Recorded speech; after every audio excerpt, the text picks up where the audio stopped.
Batuan kars di Maros ini sendiri terbentuk sekitar jutaan tahun yang lalu. Nah, kalau misalnya di sini membentang dari Kabupaten Maros sampai Kabupaten Pangkep. Nah, kalau misalnya kita lihat, ini luar biasa bagus ya pemandangannya. Dan kawasan ini juga dikenal sebagai kawasan hutan batu terindah dan terluas nomor 2 setelah Cina.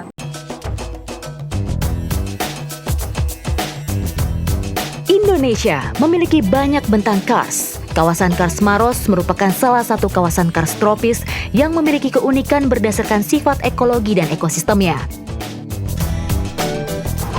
Nah, untuk daerah di Ramang-Ramang ini sendiri bukan hanya batuan karsnya saja yang kalau menurut saya luar biasa. Tapi di sini uniknya kars berdiri berdampingan dengan nipah. Nah, secara nipah itu sendiri hidupnya lowland, biasanya di dataran rendah yang terkena pengaruh pasang surut air laut. Saya baru kali ini lihat batuan kars yang identik dengan ketinggian berdampingan dengan nipah. Kawasan kars identik dengan kawasan kering karena terdiri dari batuan kapur, namun memiliki fungsi sebagai penyimpan cadangan air. Kawasan Kars Maros merupakan satu dari 17 kawasan kars mayor yang ada di Indonesia. Bentang lahan Kars Maros terdiri dari bukit-bukit kapur yang menjulang tinggi dan aliran sungai air payau yang bermuara ke laut. Keberadaan sungai air payau di wilayah Ramang-Ramang ini juga dipengaruhi pasang surut air laut.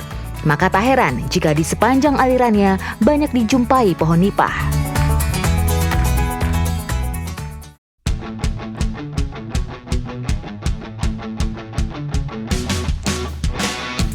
Ini kita sampai merunduk-merunduk seperti ini demi tandan mudanya bunga nipah. Lihat, di sini tandan mudanya juga diambil untuk apa? Dikonsumsi. Jadi satu makanan khas dari Ramang-Ramang. Pohon nipah yang tumbuh subur di antara jajaran bukit kapur dan sungai air payau menjadi berkah tersendiri bagi masyarakat Ramang-Ramang. Kalau misalnya dilihat, bentuknya ini seperti bunga apa ya? Bunga pisang.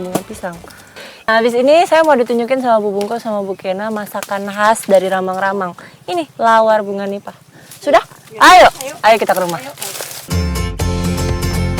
Umbut atau tandan muda nipah merupakan bakal buah.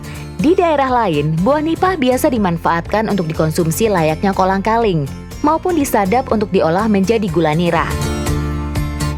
Sementara buah nipah tua biasanya diolah menjadi tepung. Umbut atau bakal buah dari tumbuhan dengan nama latin Nipah fruticans ini biasa dikonsumsi oleh masyarakat sekitar karena kandungan seratnya yang baik buat tubuh. Jadi tandan muda yang diambil putih dalamnya ini, kupas semua atasnya, bunganya dibuang. Nah, yang pasti kebayang saya nih bisa kelihatan juga ini banyak semut manis. Karena tandan mudanya ini kalau bikin gula nipah, nah dari sini nih. Belum kebayang kayak apa? Yang pasti kita mau masak ada 2 jenis masakan. Yang satu di sayur, yang satu dibikin kayak sambal lawar. Iya, Lawar ya Bu ya? Dibikin lawar.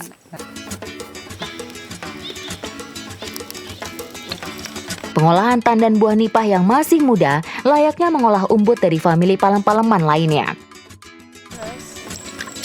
Getah dari tandan bisa dihilangkan dengan cara perebusan, supaya rasa pahit dari umbut bisa berkurang juga. Mas, 1 kali saja.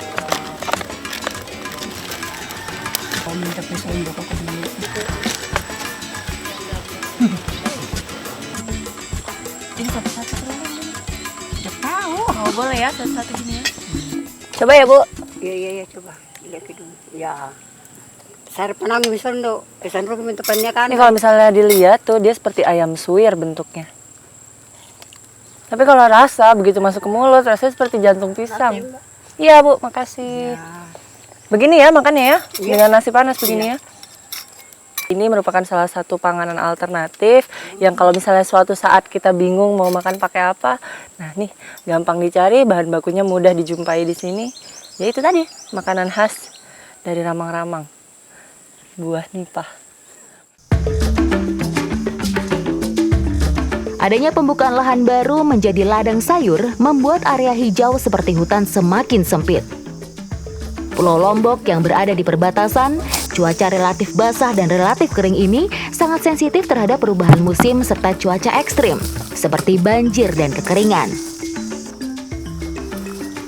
Jambu mete menjadi solusi penopang daerah hijau. Nah, nih.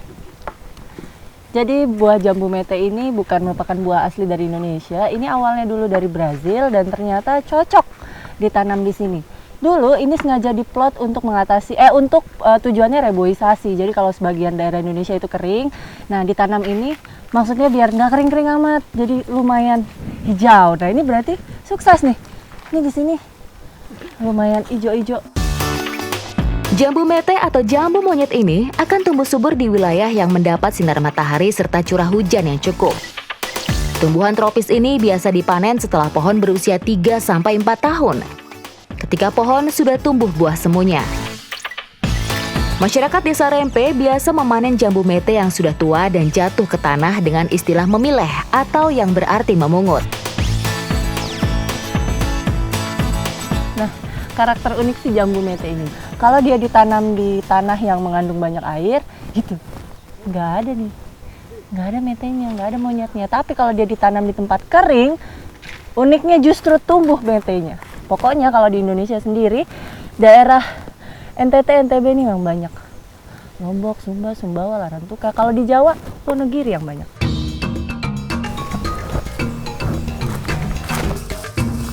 Jambu mete bukan termasuk tumbuhan kacang-kacangan. Jambu mete merupakan salah satu komoditi ekspor berupa kacang mete. Sebenarnya kacang mete merupakan buah sejati dari famili Anacardium spesies. Sementara bagian yang berair lunak dan besar merupakan buah semu. Ya, sip. Nah, jadi yang ini yang memang biasanya diolah dan memang harganya jauh lebih tinggi. Ini nilai ekonomisnya memang bagus harga mete.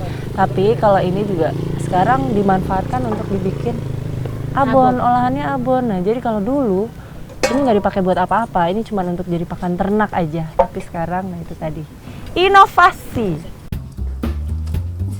Jambu mete biasa dimanfaatkan mulai dari akar, batang, daun hingga buah semuanya. Berdasarkan penelitian oleh Eurofood Research, buah semu jambu mete mengandung vitamin C yang cukup tinggi bila dibandingkan dengan buah jeruk. Lepas-lepasin aja metenya. Prosesnya itu masih panjang. Setelah dicuci, dikupas, dipotong-potong, diremas biar airnya keluar, lalu ditumbuk, habis itu disuir-suir, nanti dicuci lagi. Pokoknya rasa masamnya itu harus hilang. Proses panjang pada pembuatan abon ini karena ada kandungan senyawa urosiol pada buah sejati dan buah semu mete. Senyawa ini dapat menyebabkan alergi serta gatal-gatal pada kulit. Bumbunya memang harus dominan ya. Kalau nggak antal.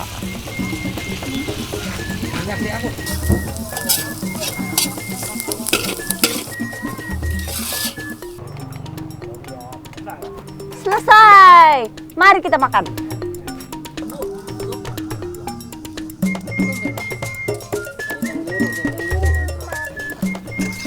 Nih, kalau misalnya ngelihat kan warnanya beda nih.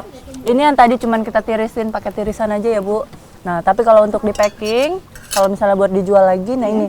Jadi dia harus dikeringkan minyaknya, ada pakai mesinnya sendiri. Ini saya coba dua-duanya. Saya lebih suka yang masih basah. Nah. Begitu sampai mulut, nggak ada rasa jambu sama sekali. Ada sedikit rasa asam, tapi itu juga tipis. Karena bumbu-bumbunya banyak ya Bu, dominan ya, bumbu bawangnya, garamnya. Jadinya gurih, iya benar. Kayak daging sapi. Kalau misalnya kesempatan mampir ke Lombok Utara, ke sini, cobain nih, abon dari jambu mete. Saat makan. Enak Bu? Enak.